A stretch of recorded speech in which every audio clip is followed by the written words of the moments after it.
श्रीरुद्रद्वादशनामस्तोत्रम्।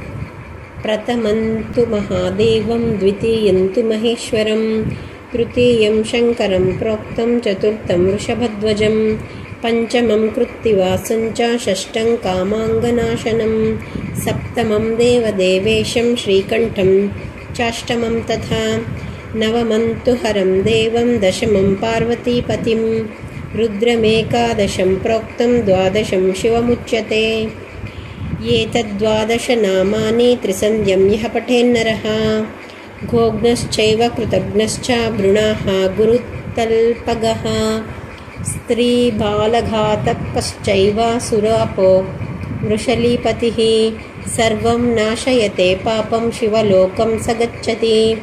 शुद्धस्फटिकसङ्काशं त्रिनेत्रं चन्द्रशेखरम्, इन्दुमण्डलमध्यस्थं वन्दे देवं सदाशिवम्।